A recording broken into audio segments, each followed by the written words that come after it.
I'm begging you, Android, please just give me a break. Anyways, today we're going to be installing a custom ROM on the Moto G7 Power. Now, I've kind of just had it with like custom ROMs, dude. Like the past two, I don't know, I may have PTSD from them. So I'm kind of hoping maybe this time I could just relax with like an easy custom ROM installation on a kind of already stock Android phone. But, you know, on this channel, shit just kind of goes south real fast, so we'll see. This is a really cool phone, though, from like the notch era of Android phones, so I'm really hoping we can unlock the bootloader on this, right? And also, it'd be nice to get more than one software update on a Motorola phone. Software variant 1, and there's nothing else. Anyways, to get access to dev settings, we gotta spam this build number a bunch. Head back to here, hit system, and then it should be, yeah, right here. And there we go. Okay, that's pretty easy. OEM unlocking. Now we just hit enable to turn that on, and what's next? Because it says allow the bootloader to be unlocked, not unlock the bootloader. So we may have to do like some sort of website registration with like a bunch of key combos. So let me just Google how I do this. I'm having fun, okay? This is fun. Thankfully, it looks like the drivers are working out of the box. All right, so Moto G7 Power, unlock bootloader.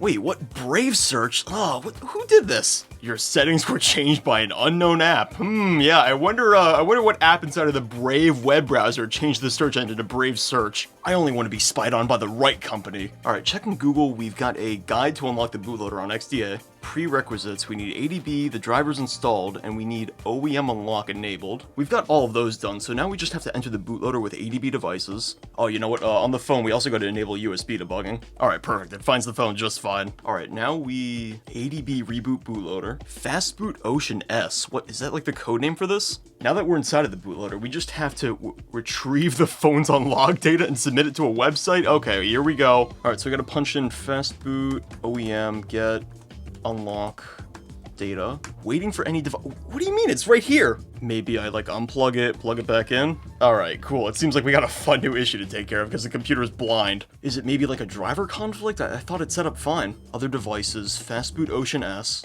The drivers for this device were not installed. What do you mean, Windows? I saw it pop up right in the corner. Were you just lying to me? Damn it, Windows. You're lucky the Steam machine's $1,000, okay? All right, so I guess we just gotta hunt for the drivers. Motorola Device Manager. I hate to keep complaining, but you really couldn't have just given me the drivers. I gotta like install a program on my computer. All right, sure, fuck it, whatever, just work. Welcome to the Motorola mobile drive. Yeah, okay. Next. All right, have fun with my Google Chrome cookies, all right? Can we use this now? I was kind of pissed at this at first, but I'm actually checking my start menu. I'm not like seeing anything Motorola related except for the actual driver file, so maybe it's just the drivers. Whatever that program did, it seemed to work, so now we can continue with the unlock. All right, now we paste this command in to get the code, and then we head to Motorola's fun website to figure out what to do with it. There are 4 steps involved in unlocking your device. Why? Let's make sure you know what you're getting into first. Motorola has done Done the work to make sure your device is a fully optimized version of Android? Yeah, that's the entire reason I'm on this page, actually. You notice how they say version, not versions, like plural? It's only one, because there's only one software update for this damn thing. If you unlock the bootloader, you only have yourself to blame. Whoa, Motorola, you can't scare me, okay? I drink my Capri Sun upside down. Anyways, I'm just gonna skip the rest of this and move on. Use your Google account to sign in? Really? I mean, I guess it's okay for right now. You just gotta hit one button, right? But what happens in like 10 years when this website's gone? But anyways, to get our unlock key, we gotta like paste the entire device ID into this string right here with like no spaces and then paste it here. All right, so Control V, and then we gotta hit the request unlock key button after reading this legal agreement and warning about the unlocking the bootloader causing property damage and or bodily injury, including death. All right, fair warning, because when doing this process, like the left side of my body, I don't know, it kind of got a bit numb. Just give me the key. You should have received an email with your unlock key. All right, so we gotta head to Gmail. We copy this code right here, and then finally paste in fastboot OEM unlock with the key. The bootloader then warns me I have to rerun the command one more time to finish it, so I did, and I think it's done. Alright, so now's the part where we head over to XDA and see what we can flash of this thing. Alright, I'm seeing a bunch of ROMs here, but is there like any recoveries? There's gotta be one on page 4, right? We got TWRP Dirty Port? Yeah, it's not really a convincing name, but I guess it's better than nothing. This is now discontinued since I found out there's a proper TWRP coming to this phone. Oh, is there? Okay, here it is. It seems like this version of TWRP is still being supported, really. Is it really still being supported though? Because the last release was from 2022, but I guess we don't really need anything newer. Okay, so to install the current version, we gotta boot TWRP manually with fastboot.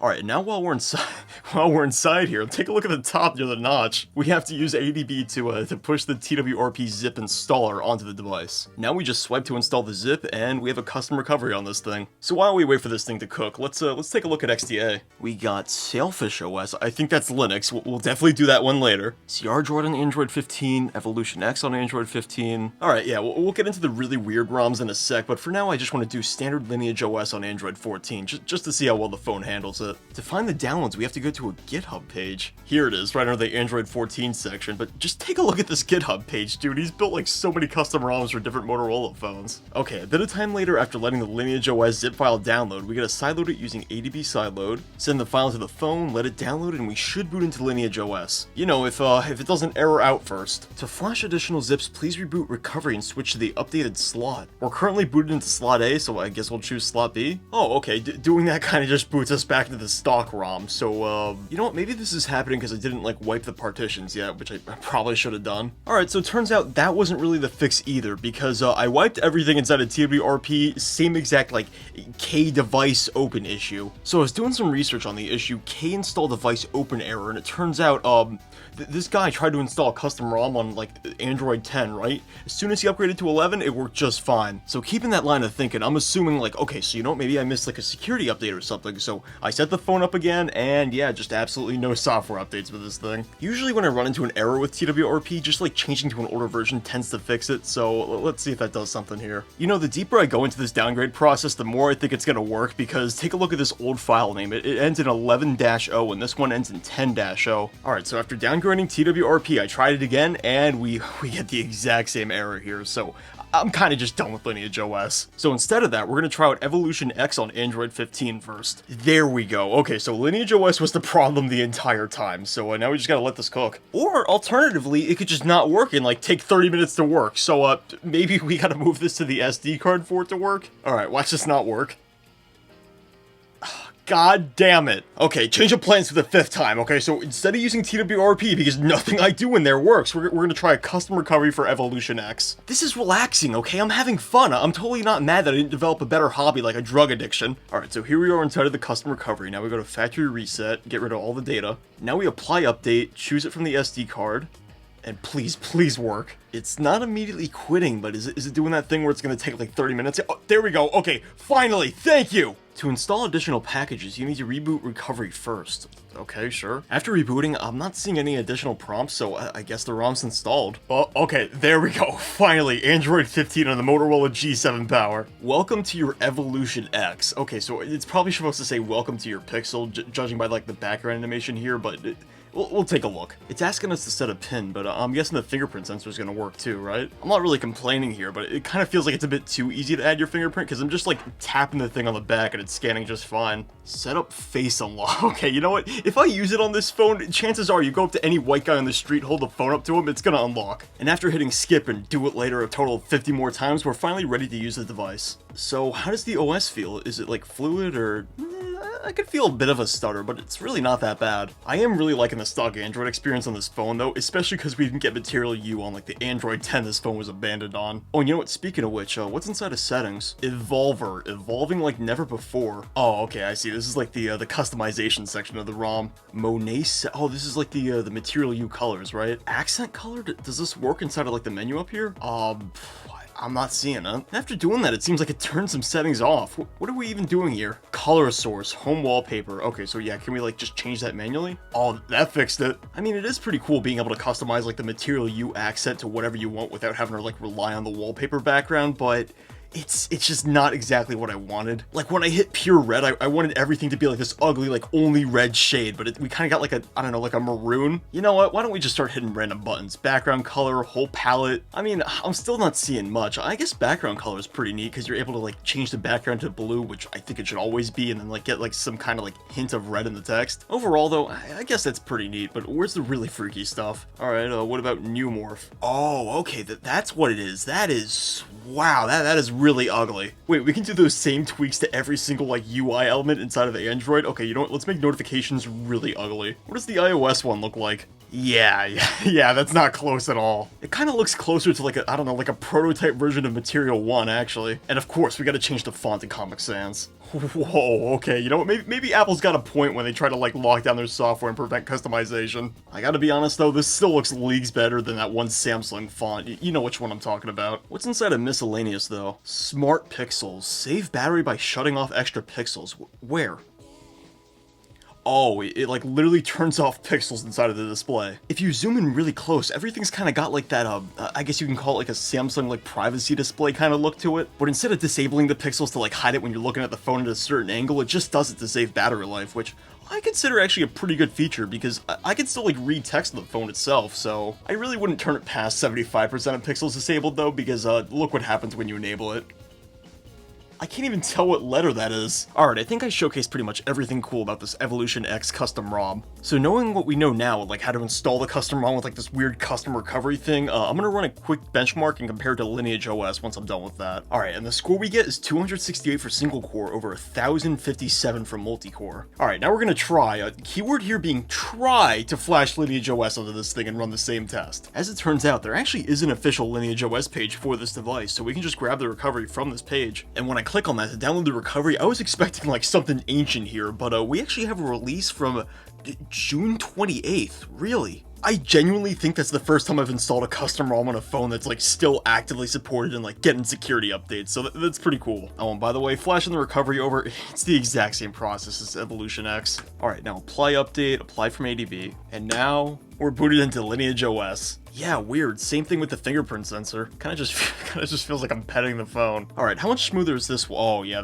that's a rapid improvement. I don't think it's entirely fair though, because we are missing G-apps on this phone, which might have slowed down the old ROM a bit. So you know what? Let me reflash this real quick. And even after installing the G-apps, it's still pretty fluid here. All right, let's check out that Geekbench test. Okay, so the single core score went down by 4, but multi-core went up by 30. So yeah, within margin of error. But there is one more Lineage OS ROM I want to take a look at, where it's actually not a ROM, it's like a GSI for Lineage OS 23.2. Mainly because that version brings Material 3 Expressive to this phone, which I think would be really cool to get working. Alright, back to recovery mode for the 8th time. The place I got that GSI from is from Mr. ZTR, the Lineage OS GSI repo, and it's a release from May 24th. Alright, so we're gonna do fastboot erase system.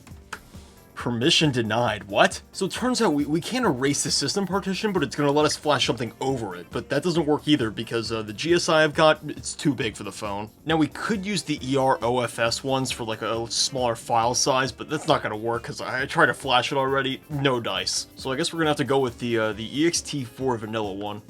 Okay, yeah, it's still not working. So I think to fix this, we gotta like reflash the old version of TWRP again. Use that to like, I don't know, like modify the system partition because this isn't working. And you know what? Maybe we can just like use that to like flash the image file itself anyways. Alright, so we pick this, flash it to system image, I guess. Size of image is larger than target. Oh, okay, yeah, we gotta use a smaller one, that's right. Alright, I think I fixed everything this time. We're gonna flash that to the system image, flash to both slots, and see what happens. I've done this stupid GSI shit so many times before. Please just boot.